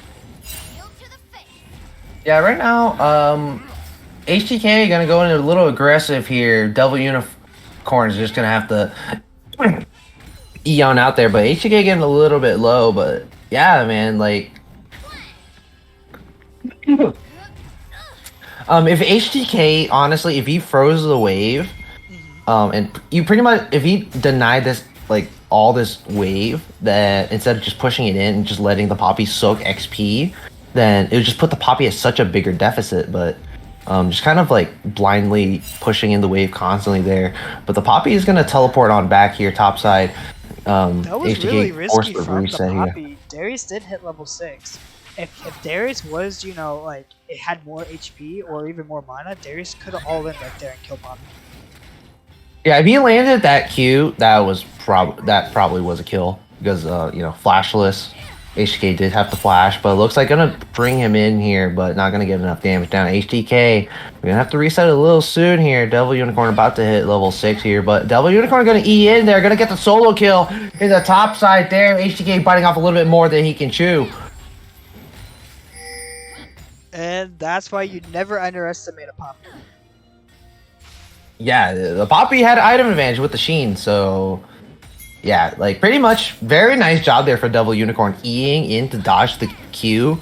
And then once that Q is down, you pretty much get free reign because that's one full stack of the bleed down and the big heal down. So looks like mid lane here, Puffle's gonna get stunned up, gonna get hit up with the Glacial Storm there. Gonna get chunked to about half health, but Kaidazir getting a little low on mana. But looks like mid lane here, Jofu, Joestar, and Hero going on the roam there. Kaidazir not going to quite spot him out on the ward quite yet. Here goes the flash on forward. Hero going to get the flash forward, going to get walled off, but the pillar going down also. Kaidazir flashed out a little bit early, so he is going to get slowed up here, but that is going to be a kill. But we're going to see who this gets donated to. Devil Unicorn going to get the... Gets the knockback there onto the Trundle, but it looks like rotation from Darius is going to get a double kill as Puffles gets up a kill and HTK gets a kill.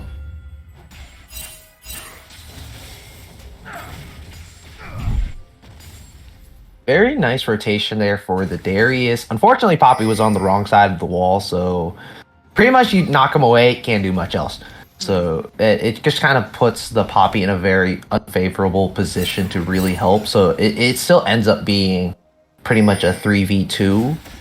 If the Darius timed to dunk a little bit better, that probably could have been a double for the Darius. And holy cow, bot lane, that's a lot of damage.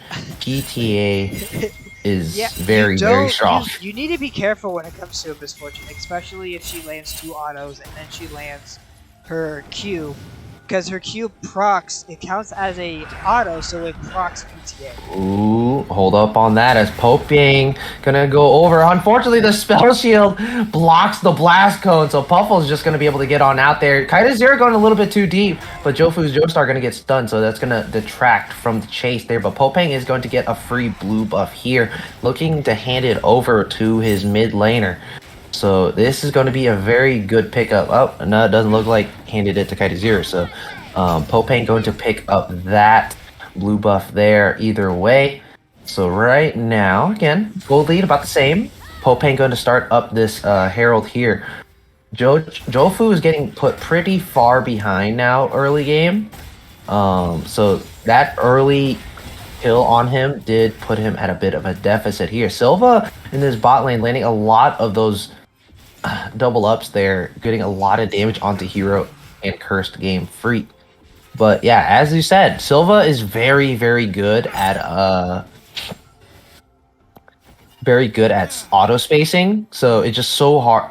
And Misfortune is so good at auto spacing because you have the movement speed from your W, and so it is just really hard to trade against Misfortune early until you get a couple items under your belt. Especially since Misfortune got a Noon Quiver instead of Berserker's Greaves. So And it's not just that that; it's gives just her people always damage. underestimate her passive. People do not realize that her passive does a lot of damage, and then when it hits them, they're like, "Oh wait, that's a lot of damage." Ooh, Devil Unicorn. This is a pretty chunky wave pushing in that top side, so it possibly could get ganked, but it does have flash. So Devil Unicorn should be able to get on out there. You're gonna pop the Dead Fast Presence, just gonna be able to get on out there. Herald is on HTK, interestingly enough. I think HTK took that solo. I didn't hear that sound cue there. But right now, gold lead completely even. 2-2 kills, one Drake in favor of Glacial Esports right now. But there goes the apprehend in the top side here. Devil Unicorn gonna dodge out on that Q. That's one less stack that he doesn't need to worry about. HTK at about half HP. But there goes the flash forward a little bit too late. Gonna get the 5 stacks, but it's not gonna be enough. Thresh also roaming top there. And it looks like Devil Unknown once again gonna get another kill there. Or I think Popeng got it. Popeng gonna get the kill there. So very nice job there. The Paranoia going to do the work. They're Top not side done here, yet. gonna look for a bit of a dive here, but Devil Unicorn taking the aggro, gonna get really low, but the flash on forward there, but Jofu Joestar finally gonna get taken down. Purple Ninja getting real low there, and it's gonna be a double kill. A little too squishy to be taking that tower, as that is going to be an absolute stomp that in the top side, absolutely worth. Bot side here, gonna be another dive once again. Silva gonna get real low, but Hero taking a little bit too much. And once again, that's 2 failed dives on 2 opposite ends of the map. As Silva gets a one for one for his allies here. First, it was Glacial failing the tower diving. Now it was Glaive. Glaive. Yeah, it is just very unfortunate stuff here. HDK looking to go for that Triforce here instead of the Stride Breaker or the Gore Drinker here. Do like that optimization here. Triforce is really good. You know, you get the movement speed, you get the attack speed, and you get the Sheen proc. So you get a lot of that extra damage there. I think people underestimate the like how much Triforce can do now. Yeah, Stridebreaker got nerfed a lot, so it's not the greatest thing in the world. HDK going again for more trading, but is going to be in a very unfavorable position. But mid lane here, Puffle's gonna drop the ult down, gonna interrupt the Glacial Storm, but Kite gonna have to walk on out there. Should both be fine. Right now, Popeng does have the Paranoia soon here. Mid lane once again, gonna put down the Glacial Storm, not quite gonna land the stun there. Purple Ninja gonna try to roam around here, but Hero being on a Braum, it's a little bit harder to roam on Braum because Pretty much if Braum does not have ult, it makes the ganks a little harder just because of to land CC you need to land 4 autos. But it looks like in the jungle here, Popane gonna put the paranoia onto this Victor, and Victor is just gonna get popped like a balloon here. Poppy's gonna knock away the Trundle, and Trundle is not gonna get the return kill onto Popane. Popane healing up a little bit too much with the passive. Already having the stride breaker here. So it looks one really good rotation gonna lead to 2 kills there as the gold lead spikes up to about 2K in favor of Glacial Esports. Ooh, Yeah, top side here. HTK is gonna get caught out here almost, but there goes the ghost. Not gonna be able to get anybody there. Double unknown gonna use the dash to get on out. Yeah, I have to say that was a really good attempt by Glaive. Sadly, Glacial had numbers. Darius couldn't have rotated fast enough. As you said before, Braum can't really do much. He can't roam as well as Thresh can because, as you said before, it's easy to fail the ganks to Braum. Yeah, right. And Braum is a pretty passive champion in general. You pretty much just play for the counter engage. You really don't play aggressive as Braum unless you have something that can, go aggressive early or out damage Misfortune, which is not an Aphelios, unless you have the correct guns there. Landing the double up, proccing the Guardian, and also taking about a fifth of the Braum's health there. So, what's nice too is that even though Thresh has been roaming a lot, as you say, Thresh has been roaming, he can roam whenever he wants because Misfortune can be by herself. Honestly, Misfortune probably can 2v1.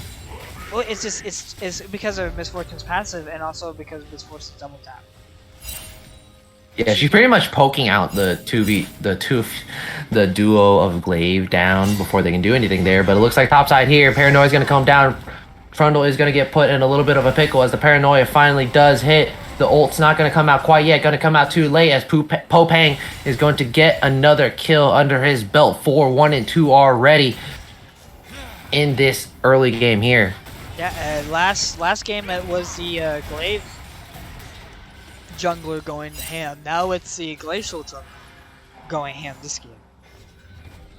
Yeah, that Nocturne is doing miracles right now. It clears way faster than a Trundle, and you pretty much outduel anybody on this map early game until anybody else starts getting a couple resistances or gets a little bit beefy, because the Paranoia just does so much. You can be like halfway across the map and you'll still be able to catch somebody out or be able to be there to help secure kills. But right now, gold lead going to about 3K here. This game's looking a little bit different than last game. It's not as even. So Glacial Esports definitely turning it up a little bit here. HTK is pretty much almost even in CS with the Poppy, despite the fact that the Poppy was pushed in a lot early. Poppy going for the Sunderer build this game, definitely something that you want to go. You pretty much heal a lot. You heal more against the Darius here. And topside, HTK is 2 levels down. You probably don't want to take this fight. Sunderer's already built. They're going to use the... Well, you just kind of point right there. As you saw her, she kept on just healing her the damage Darius was doing. Even with the full stacks of bleed on her. Yeah, like, if Darius can't land the Q, it's so hard. That's why playing Darius against a gap-closing champion is so rough. And it is resorting to Darius to go grab his jungler's Krugs here.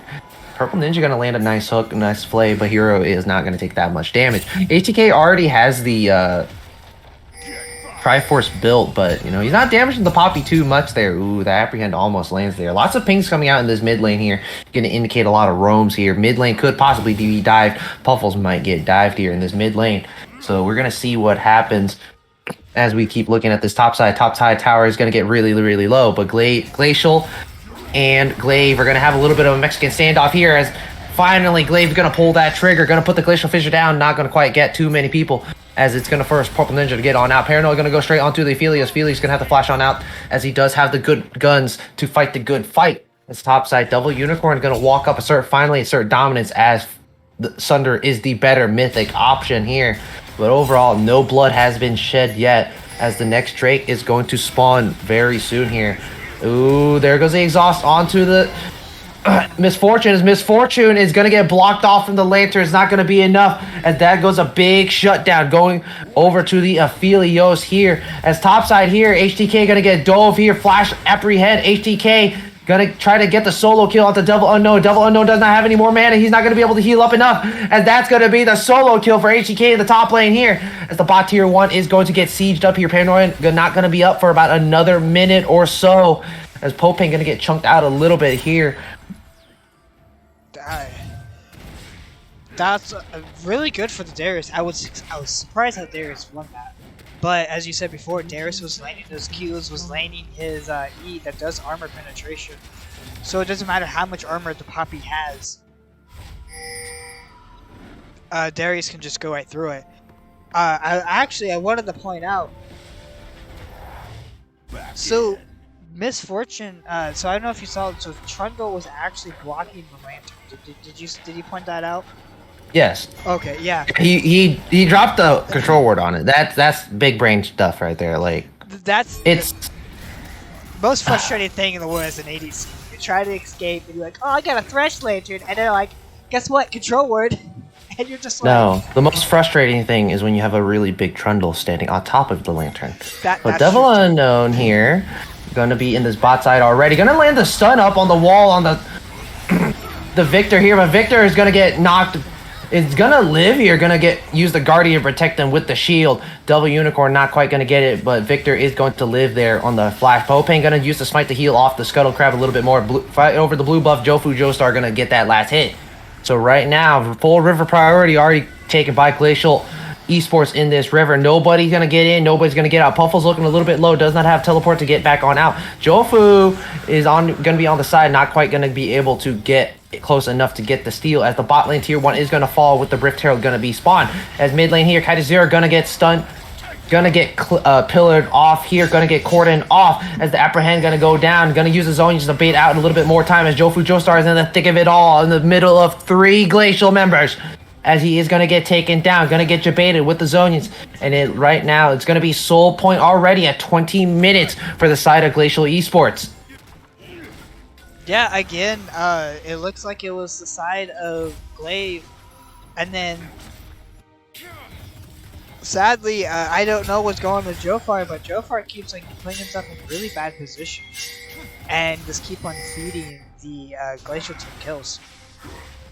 Yeah, that aggression is not working out this game as it did last game, but Curse Game Freak gonna get flanked by the Poppy here. Teleport gonna come in, but Silva gonna get the slow down, but that's gonna be a very nice ultimate from Curse Game Freak. Going to slow up the enemy team there, but the big wall's gonna take him down. Popane gonna go in a little bit too deep, gonna get exhausted, not gonna do enough damage, not gonna do enough healing. Bullet time gonna come out, only gonna go on to 2, but a flash forward from King Kaitazura is gonna try to do as much as he can, but the stun under the tower is gonna lock the Poppy down, gonna get a double kill for Jofu Joestar. Buffalo's gonna try to go in there with a death ray, but right now Silva is kiting out as much as he can, gonna use the heal to kite on out as Kaitazura gonna get another kill, gonna be on a killing spree, gonna pick up the Trundle, going in a little bit too deep, not quite getting enough healing there. Silva is trying to kite out this ground, trying not to die as the top side here.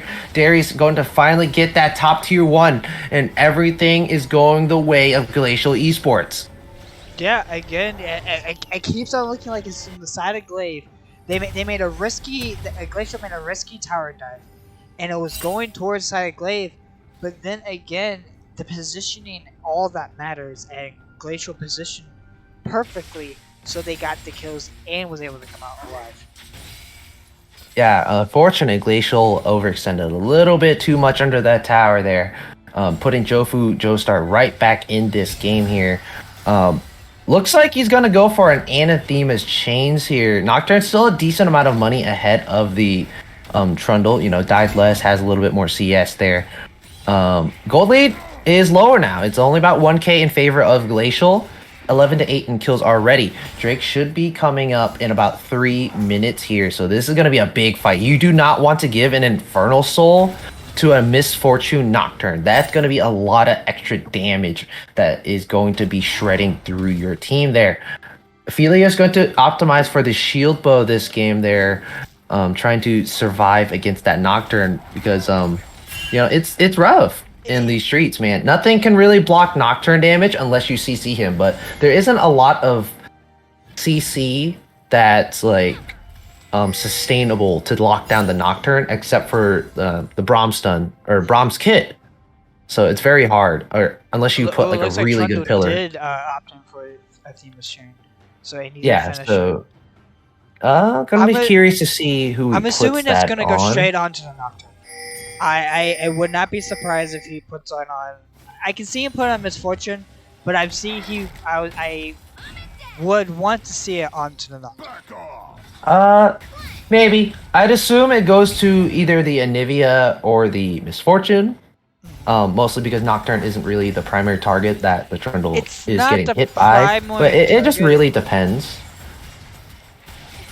That is true. I can see that. I can see it being on the more on the Anivia than anything, because Trundle does want to go in, and Anivia is kind of the one that's preventing him from going in, particularly. Yes, Misfortune does do a lot of damage, but that Anivia is slow. It's kind of preventing him from doing what he wants to do. Yeah, this game honestly, probably would have went for Merc Treads more than um, Steel Caps, but again, it is not a wrong optimization. It is 3 very auto-reliant champions, so nothing is wrong here at all here. So Thornmail is going to be rush second item for the Poppy. River Party going to get taken first here by the Glaive squad here, as right now the Glacial gonna have to walk into this river here. Mid priority gonna get constantly bounced back and forth. Lots of members gonna be spotted in this bot lane river, but there goes the paranoia. Who's gonna get the present here? As everybody drops out of vision on Glaive's side.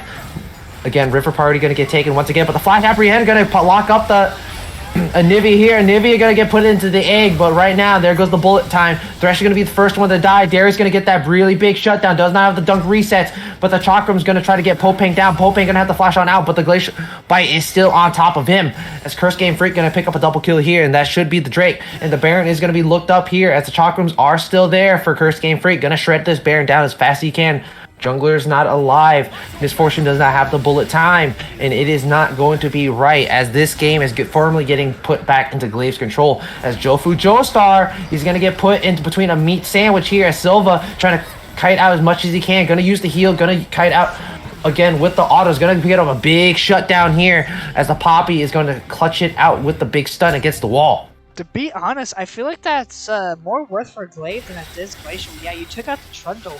But Trundle just like, okay, you're going to take me out, I'm going to get my team Baron. Yeah, Glaive, yeah, that's worth. The Baron is so good. But the Misfortune getting a shutdown, that's true. going to just add dividends right now to her wallet. But for now, oh, it looks like the Trundle and the Nocturne in a team fight are not paying off a lot. They are not pulling the trigger at the right moment. Silva did use both sums, so it is going to make it a little bit more difficult for him to try to get out of these team fights. Now, this is personal preferences. I don't like Collector second on Misfortune in this game. Collector, I think she should have went for the LTR. There's a lot of tanks on their team. She needs tank shred. Yeah, you have Kraken, but I think Kraken with LDR is just so much better. Yeah. Fortunately, nobody on Glaive is building, actual armor items. Deadman's does not count. Deadman's is an armored utility tank item. It does not give you a ton of armor. Or it does give you a decent amount of armor, but it's not like well, he does have Sterix one of those. too. And yeah, he does have Sterix. So,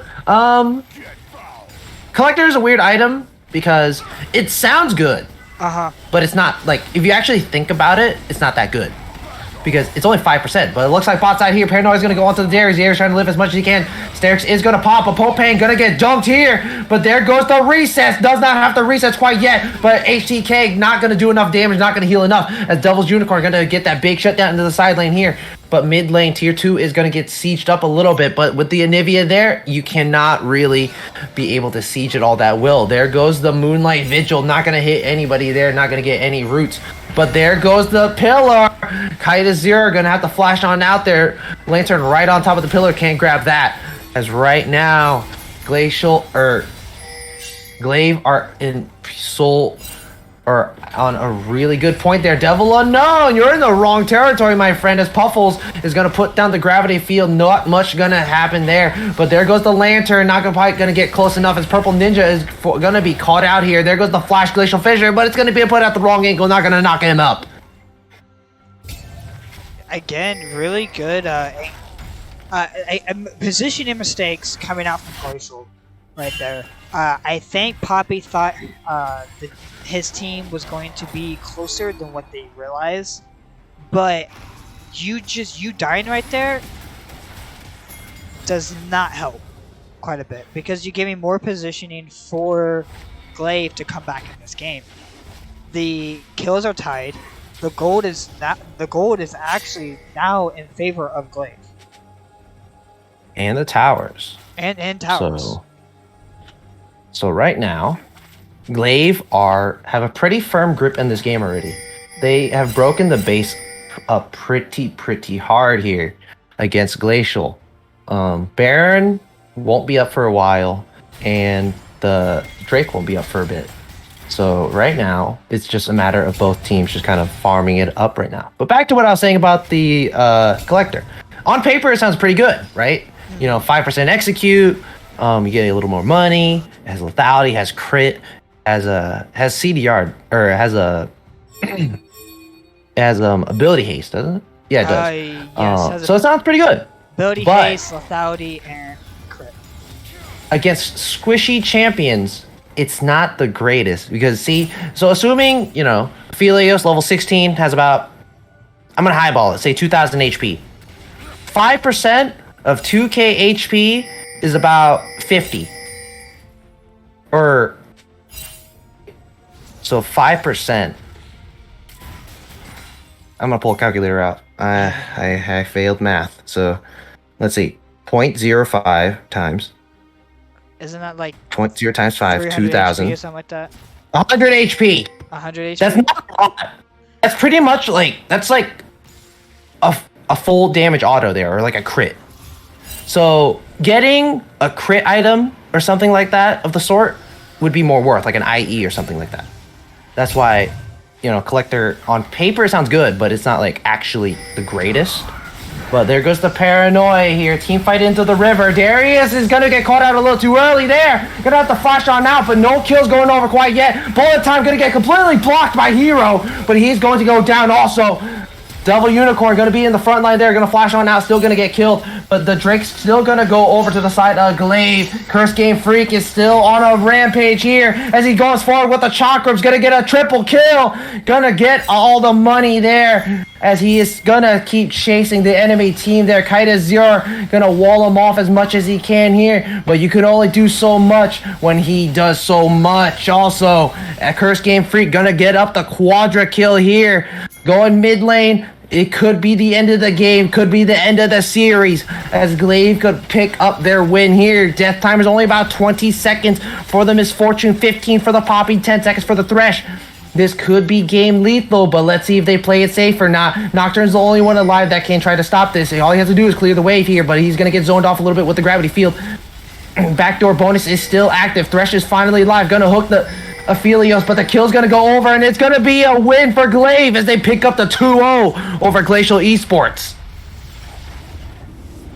Yeah, that was an insane game, and as you saw, Glaive saw the opportunity to come back in the game. They took it, and then they pulled out the win once again.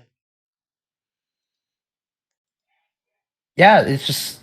I feel like... At the point, at that Dragon fight, when Glacial lost Baron, that's the turning point. Yeah, I do agree with at that point, Glacial kind of... It was just a lot of positioning mistakes. At that point, that was when, the full team fight power of the Braum was starting to come into effect. And then it just kind of negated the Misfortune completely. And then the Darius... Well, did you see the Poppy damage? Hey man, that's underestimate Poppy damage, man. That's just chip damage all over. Especially when you're against 3 tanks and you have a Sunderer and nobody's building armor, really, and they have nothing but health. That's free damage, baby. That is true. And just But like you said before, though, the issue was I feel like they couldn't get onto the Aphelios. Yeah, Misfortune had a really good ult, but Misfortune had a good ult on a Braum shield. yeah, that So, Braum shield was so good. You saw how he did it. uh huh. He gets the Braum, he puts the Glacial Fissure down in the middle of the team fight, and then he walks into the Misfortune. It was a little bit off angle, so it still got away a little bit, but it still blocked a majority of that damage. And so pretty much Misfortune just completely negated it, especially since she's standing still and then just getting it completely blocked. So you're not autoing anything, you're just kind of there, and all of it's getting blocked. It just negates it all. So Mm-hmm. you'd expect the Misfortune to deal a little more damage, but it's unfortunately, the Braum counter does absolute wonders. That is Can't do so. much about it. That is so true. We're gonna go back to the analyst stats real quick before we go to the end game screen. Before we end the game with the stream, any questions about the game? Like any comments, anything like that? Do you have for the other team? Honestly, like both teams played very well. A lot of it was just kind of it was like a lot of positioning mistakes, and then just kind of some people being a little bit not on the same page. Mm-hmm. So that's definitely kind of what solidified the game there. But Glaive, they played very well from a deficit. A lot of the times they played from a deficit. They either played completely even or they played from a deficit. And they did very well with it. Because I then eventually you take one big team fight, they play for the scaling, and then they run away with the entire game. Yeah, I feel like what Glacial mistake was is that they had good execute, they had good team fights, but the issue was they put too much of their team fighting onto the Trundle and Darius. They needed to focus on Victor and Aphelios. As you saw, Aphelios got I don't know how many chakrams he was holding at the end of that fight, but it was more than 10, I swear. And it gave Aphelios enough time to just scale and just carry the game. Yeah, unfortunately, the Dairies got caught out early. Basically a chalk 'em farm at that point. Mm-hmm. Gets a bunch of them. Gets caught out, doesn't do anything, flashes out, still dies. Mm-hmm. Poppy dies, but doesn't really amount to much. And then after that, the Aphelios just ran him down. Because a Chakram to Aphelios with 2 to 3 items, and then having like that, he has like 10 Chakrams, and just running into you. Like he flashed forward, cleansed the hook, Yeah, destroyed 2, or destroyed 1, destroyed the Thresh, then kept chasing the Anivia, and then at that point, it was just yeah, a and wrap. well, And you then saw the Thresh's health went from like half HP to nothing in an instant. Like one auto because like like killed him pretty and it was much. such a nice job for them to realize they had game lethal, Mm-hmm. that the Aphelios had chakrams, so he basically shreds towers. If he gets close to a tower, he's pumping out like 1 or 2 autos every half second. And so he's just going to be an absolute machine gun destroying towers. So chakrams plus Aphelios, especially when he has that many, those towers are gone. Like Yeah, you saw those towers, how fast they went away. And then you have the Trundle with the Sunder and the W. Then that's just, you can't really do too much. yeah, But no, I overall, it I was just a do very agree. nice job there for both teams. Both teams Uh, did very well. Before we end the stream, just letting you know, we are going to raid Runeterra Academy. They're on, I think, game 3, I have been told. So I don't know who is playing, but we are going to be raiding them. But Overall, dude.